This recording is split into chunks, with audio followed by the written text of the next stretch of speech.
So this next talk is by Cuddy.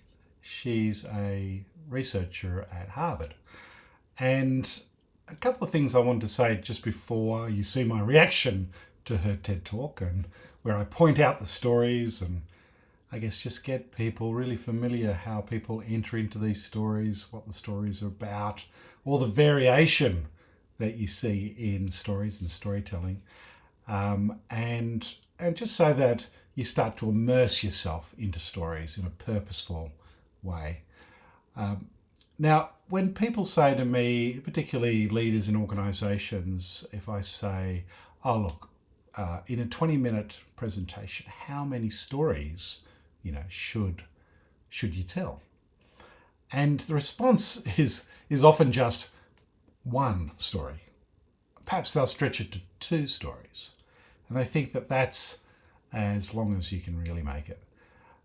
Here, Amy does about 10 stories. Some of them are, she's really a master at the the micro story. Okay, we'll point that as we go through. But 10 stories, that's amazing. Of course, Brené Brown is the real queen of storytelling in these types of presentations. So she packs in many more stories than that, and we'll get to one of her presentations later on. But sit back, enjoy, watch how these stories appear and how she gets in and out of them, and I'll give you some reactions. So I want to start by offering you a free no-tech life hack. And all it requires of you is this, that you change your posture for 2 minutes. Right. But before I give Sit it up away, straight. I want to ask you to right now do a little audit of your body and what you're doing with your body. So how many of you are sort of making yourselves smaller? Maybe you're hunching, crossing your legs, maybe wrapping your ankles. Sometimes we hold on to our arms like this. Sometimes we spread out. I see you. So I want you to pay attention to what you're doing right now. We're going to come back to that in a few minutes. And I'm hoping that if you sort of learn to tweak this a little bit, it could significantly change the way your life unfolds. So we're really fascinated with body language, and we're particularly interested in other people's body language. We're interested in, like, a an awkward interaction, or a smile, or a contemptuous glance, or maybe a very awkward wink, or maybe even something like a handshake. Here they are arriving at number 10, and look at this lucky policeman gets to shake hands with the President of the United States. Oh, and here comes the Prime Minister of it. No. So, this is a nice little example where you don't have to tell a story, but by showing the video, it's a story, right? Something happened. A story is merely something that happened, and there's something unanticipated that occurs. And there's a classic example with the handshake. Small thing, few things happen. You could tell that story in 15 seconds, but instead we get to see it live, even better. So she's embedded a story. We're about a minute and a half into the presentation, and we've got our first little story. So a handshake, or the lack of a handshake, can have us talking for weeks and weeks and weeks, even the BBC and the New York Times. So obviously, when we think about nonverbal behavior or body language, but we call it nonverbals as social scientists, it's language. So we think about communication. When we think about communication, we think about interactions. So what is your body language communicating to me? What's mine communicating to you? And there's a lot of reason to believe that this is a valid way to look at this. So social scientists have spent a lot of time looking at the effects of our body language or other people's body language on judgments. And we make sweeping judgments and inferences from body language. And those judgments can predict really meaningful life outcomes, like who we hire or promote, who we ask out on a date. For example, Nalini Ambady, a researcher at Tufts University. Okay, so as soon as she says, for example, and she gives the name, researcher from Tufts, so, she's giving some credibility to this. It's like a little micro story about an experiment. Shows that when people watch 30-second soundless clips of real physician-patient interactions, their judgments of the physician's niceness predict whether or not that physician will be sued. So it doesn't have to do so much with whether or not that physician was incompetent, but do we like that person and how they interacted? Even more dramatic, Alex Todorov at Princeton has shown us that. Okay, here's the next one. Alex Todorov and his experiment. Judgments of political candidates' faces in just 1 second predict 70% of U.S. Senate and gubernatorial race outcomes. And even, let's go digital, emoticons used well in online negotiations can lead you to claim more value from that negotiation. If you use them poorly, bad idea, right? So when we... Now, in this example of the emoticons, it's not really a story because we don't hear what's happening. It's just the results that she's given us. Whereas in the previous two, she's talked about researchers did this and got this result, right? It's a very subtle difference, but the first two, are really giving us a few actions. Something happened. That's, of course, what stories are all about. Something is going to happen, or something happened and something might happen in the future. Okay, so we're zipping through the stories, little micro stories now. When we think of nonverbals, we think of how we judge others, how they judge us, and what the outcomes are.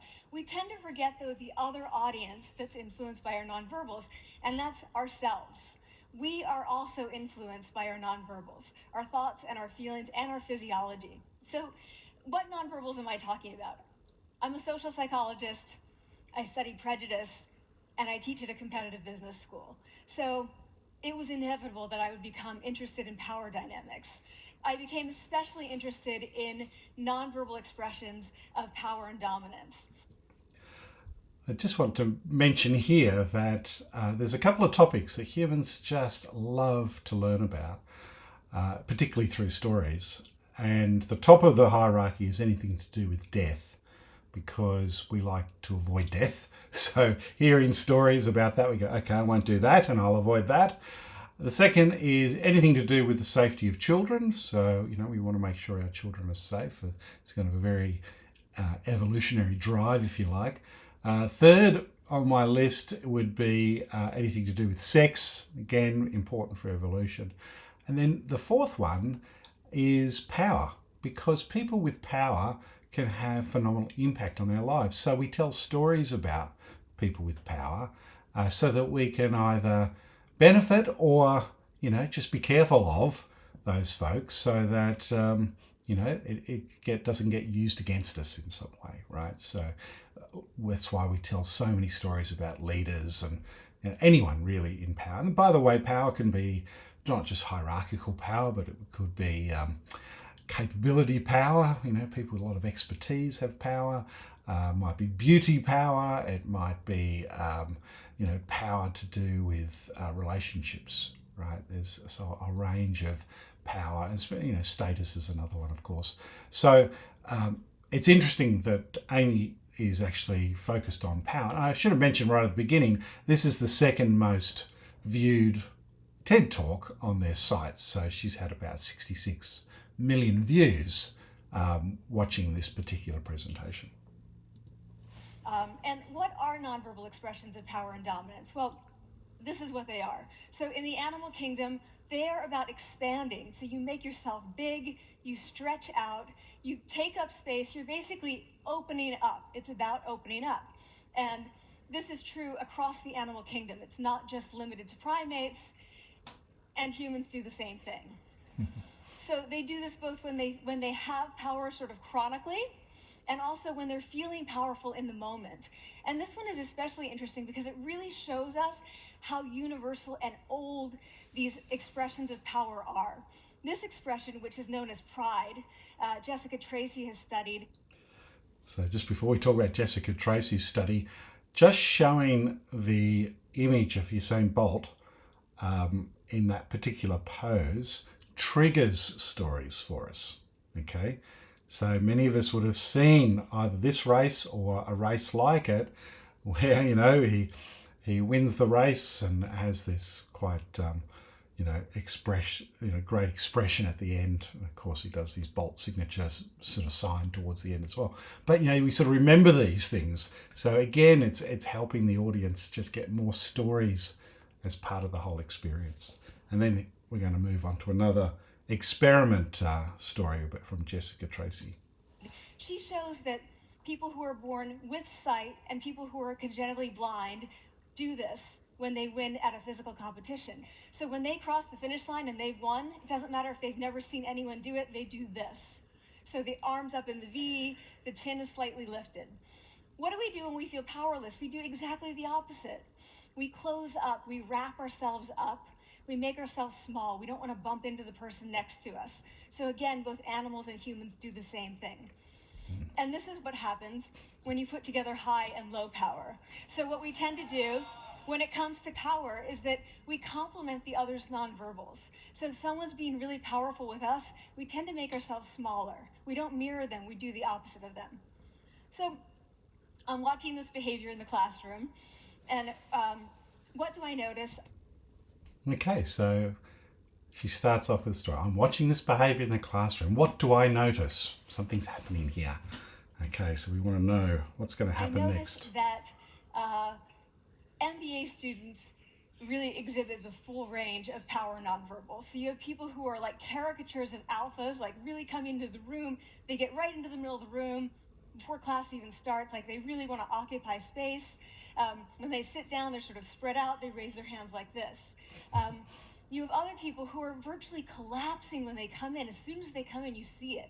You see it on their faces and their bodies, and they sit in their chair and they make themselves tiny, and they go like this when they raise their hand. I noticed a couple of things about this. One, you're not. So what she's just told there is kind of like a generalized story. It's not about a specific instance, but she's seen it over and over again, and she tells it as the story of people coming into the room, sitting down, getting comfortable, establishing their poses of power. And it's still very visual because she can illustrate, the different, postures, the different seating positions, hands up, etc. So it still has that real sense of visuals, and therefore it has a great impact on us. So, but not specific stories. Whereas usually that's where you get the visuals in specific stories. Not going to be surprised. It seems to be related to gender. So, women are much more likely to do this kind of thing than men. Women feel chronically less powerful than men, so this is not surprising. But the other thing I noticed is that it also seemed to be related to the extent to which the students were participating and how well they were participating. And this is really important in the MBA classroom because participation counts for half the grade. So business schools have been struggling with this gender grade gap. You get these equally qualified women and men coming in, and then you get these differences in grades, and it seems to be partly attributable to participation. So I started to wonder, okay, so you have these people coming in like this and they're participating. Is it possible that we could get people to fake it, and would it lead them to participate more? So my main collaborator, Dana Carney, who's at Berkeley, and I really wanted to know, can you fake it till you make it? Like, can you do this just for a little while and actually experience a behavioral outcome that makes you seem more powerful? So we know that our nonverbals govern how other people think and feel about us. There's a lot of evidence, but our question really was, do our nonverbals govern how we think and feel about ourselves? There's some evidence that they do. So, for example, when we smile when we feel happy, but also when we're forced to smile by holding a pen in our teeth like this, it makes us feel happy. So it goes both ways. When it comes to power, it also goes both ways. So when you feel powerful, you're more likely to do this. But it's also possible that when you pretend to be powerful, you are more likely to actually feel powerful. So the second question really was, so we know that our minds change our bodies. Is it also true that our bodies change our minds? And when I say minds, in the case of the powerful, what am I talking about? So I'm talking about thoughts and feelings and the sort of physiological things that make up our thoughts and feelings. And in my case, that's hormones. I look at hormones. So what do the minds of the powerful versus the powerless look like? So powerful people tend to be, not surprisingly, more assertive and more confident, more optimistic. They actually feel that they're going to win even at games of chance. They also tend to be able to think more abstractly. So there are a lot of differences. They take more risks. There are a lot of differences between powerful and powerless people. Physiologically, there also are differences on two key hormones: testosterone, which is the dominance hormone, and cortisol, which is the stress hormone. So what we find is that um, high power alpha males in primate hierarchies have high testosterone and low cortisol. And powerful and effective leaders also have high testosterone and low cortisol. So what does that mean? When you think about power, people tended to think only about testosterone because that was about dominance.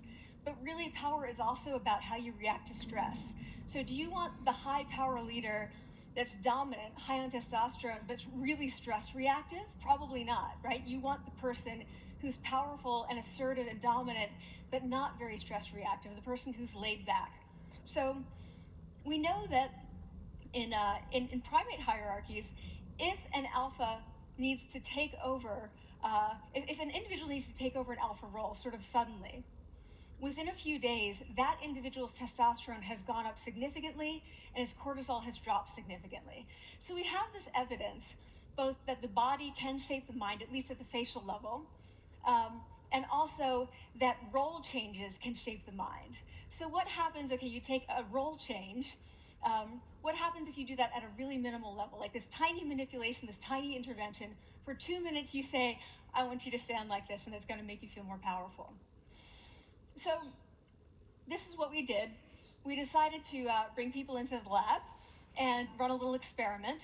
And Okay, so now we're back into stories. So it's quite a big period there, probably 3 or 4 minutes, where she didn't really tell that many stories, if any.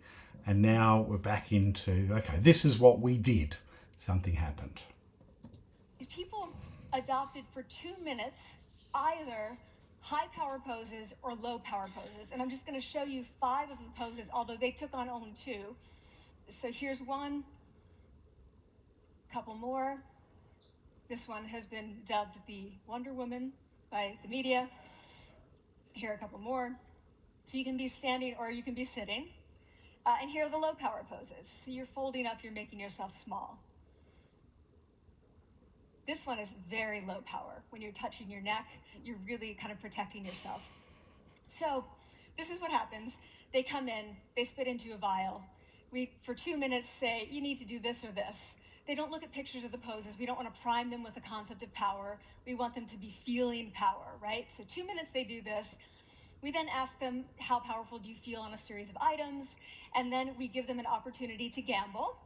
And then we take another saliva sample. That's it. That's the whole experiment. So this is what we find. Risk tolerance, which is the gambling.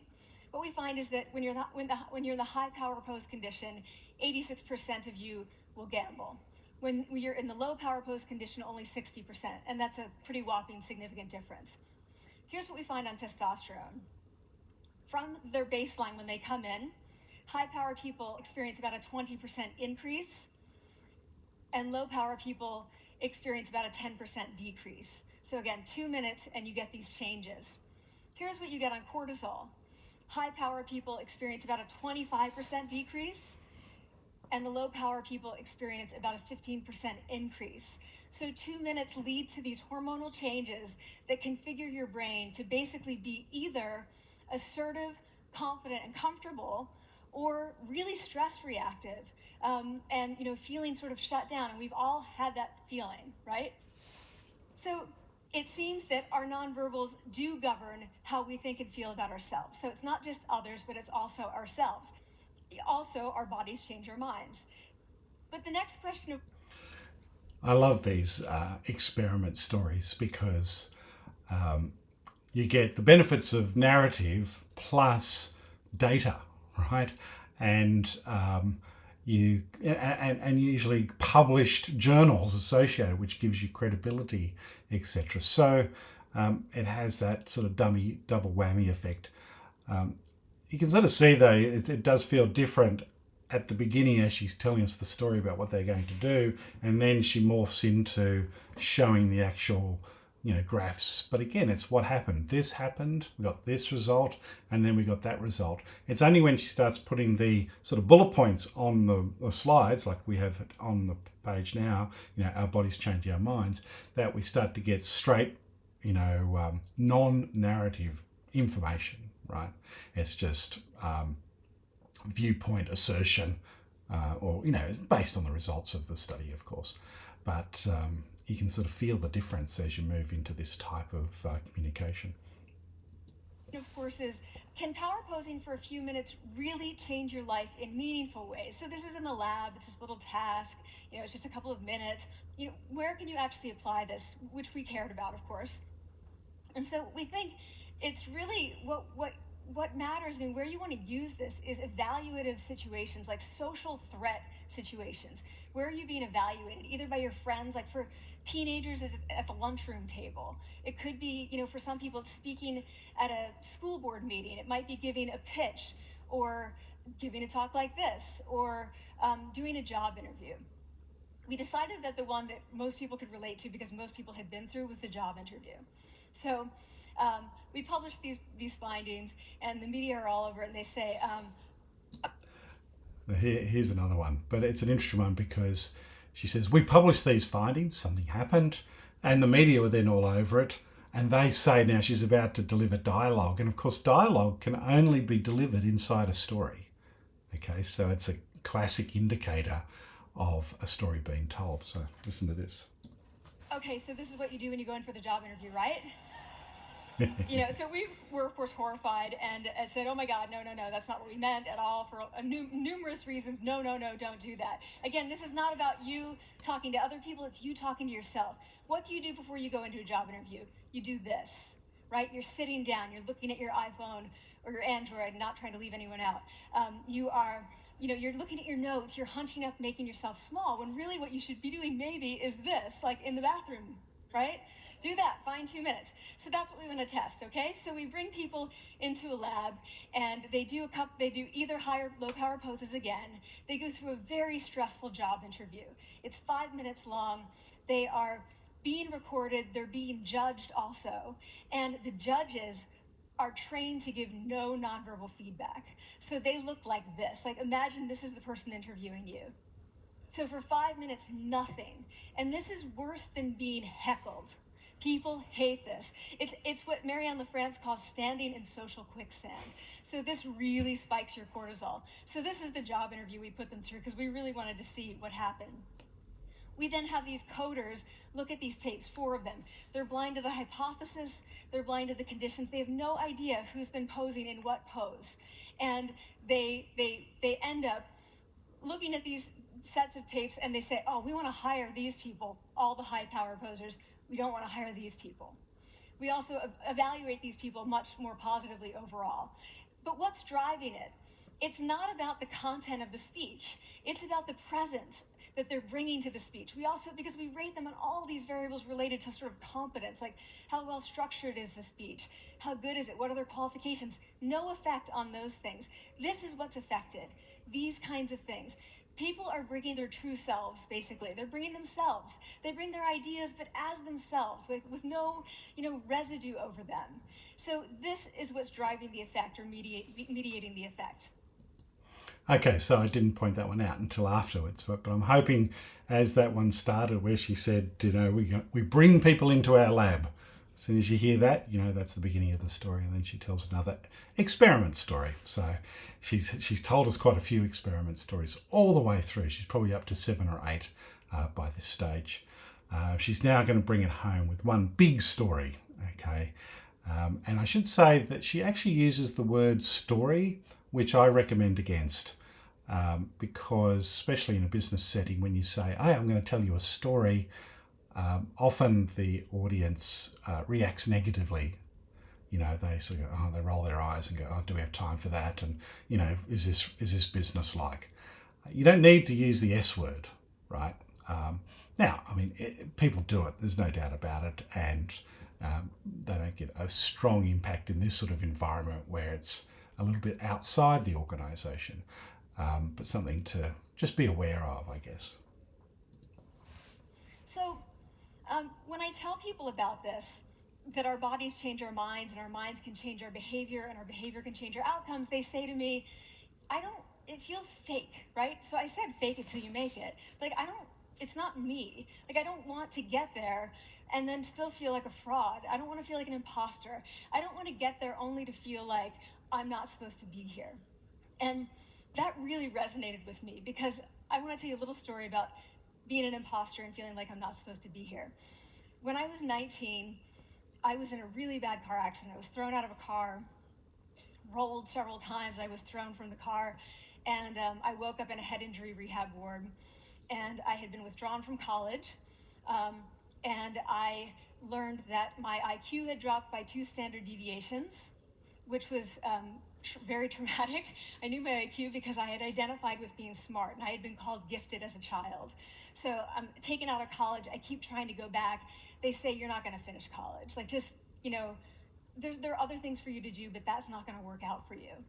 So I really struggled with this. And I have to say, having your identity taken from you, your core identity, and for me it was being smart, having that taken from you, there's nothing that leaves you feeling more powerless than that. So I felt entirely powerless. I worked and worked and worked, and I got lucky and worked and got lucky and worked. Eventually I graduated from college. It took me 4 years longer than my peers. And I convinced someone, my angel advisor, Susan Fisk, to take me on. And so I ended up at Princeton, and I was like, I am not supposed to be here. I am an imposter. And the night before my first year talk, and the first year talk at Princeton is a 20-minute talk to 20 people. That's it. I was so afraid of being found out the next day that I called her and said, I'm quitting. She was like, you are not quitting because I took a gamble on you and you're staying. You're going to stay, and this is what you're going to do. You're going to fake it. You're going to do every talk that you ever get asked to do. You're just going to do it and do it and do it, even if you're terrified and just paralyzed and having an out-of-body experience until you have this moment where you say, oh my gosh, I'm doing it. Like, I have become this. I am actually doing this. So that's what I did. 5 years in grad school. A few years, I'm at Northwestern. I moved to Harvard. I'm at Harvard. I'm not really thinking about it anymore, but for a long time I had been thinking, not supposed to be here, not supposed to be here. So the end of my first year at Harvard, a student who had not talked in class the entire semester, who I had said, look, you gotta participate or else you're gonna fail, came into my office. I really didn't know her at all. And she came in totally defeated, and she said, I'm not supposed to be here.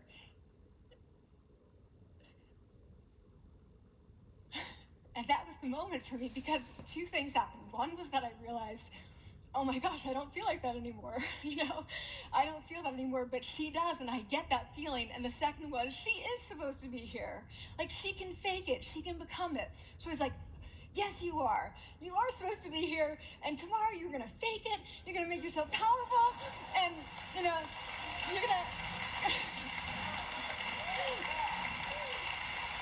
and you're gonna go into the classroom, and you are gonna give the best comment ever. And she gave the best comment ever, and people turned around and they were like, oh my god, I didn't even notice her sitting there. She comes back to me months later, and I realized that she had not just faked it till she made it, she had actually faked it till she became it. So she had changed. And so I want to say to you, don't. Okay, so a couple of things to notice there. Because, Cuddy is actually reliving that moment of the woman coming in and going through exactly the same thing she went through. She re-feels the emotion that occurred back then, and it comes back to her in this presentation. And you see it, and as a result, the audience feels that emotion, right? And this is one of the great and quite amazing things about stories, is that they sort of convey emotion. It's very few things can do that, and they do it when you jump into a specific moment, right? So that's definitely the case. The other thing I'd say is that I've noticed a pattern that in TED presentations and other important presentations, 20 minutes to an hour long, the biggest story, the most impactful story, is left to the end. it's a bit like what comedians do, actually. They often will put their biggest and most successful joke at the end. But in presentations, I've noticed that, you'll get a 3 or 4 or even a 6-minute story at the end of a presentation. And, again, it has to have a point. You can't just tell any story. It has to have a point. The last thing I noticed, and I mentioned those different things that humans like to hear about, like to learn about. And of course, the top of the list is death. And in a way, that's where that story started, with Amy being in a terrible car accident and what happens as a result. So we're drawn in by, the potential, sort of death or being injured in some way. And then the story actually turns and becomes a story of helping someone else going through, a difficult moment. So yeah, it's a lovely way to end that presentation, and has a lot of power. So let's see how she finishes it off. She's got just a minute or so to go. Don't fake it till you make it. Fake it till you become it. It's not do it enough until you actually become it and internalize. The last thing I'm going to leave you with is this. Tiny tweaks can lead to big changes. So this is 2 minutes.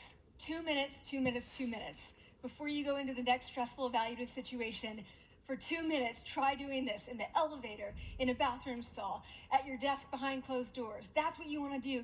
Configure your brain to cope the best in that situation. Get your testosterone up, get your cortisol down. Don't leave that situation feeling like, oh, I didn't show them who I am. Leave that situation feeling like, oh, I really feel like I got to say who I am and show who I am. So I want to ask you first, both to try power posing, and also I want to ask you to share this science, because this is simple. I don't have ego involved in this. Give it away, share it with people, because the people who can use it the most are the ones with no resources and no technology and no status and no power. Give it to them, because they can do it in private. They need their bodies, privacy, and 2 minutes, and it can significantly change the outcomes of their life. Thank you. Yeah, so she finishes there with, probably wouldn't call it a story so much, except that it was almost like giving us a feeling for a future story, a story that we can create ourselves, in a particular situation. And people would be forecasting and thinking about that possibility of using the power poses in some way, in some bathroom somewhere. So I think again, it gives what to avoid, but also what to do. And I think it's always good to end in some sort of action. So another presentation reacted to. I'll keep going of this if you think it's worthwhile. I think it's really good for people to hear, and notice what's happening with the stories in any talk. And if you have any questions, just put them in the comments below, and I'll see if I can answer them. Okay, so all the best. Bye for now.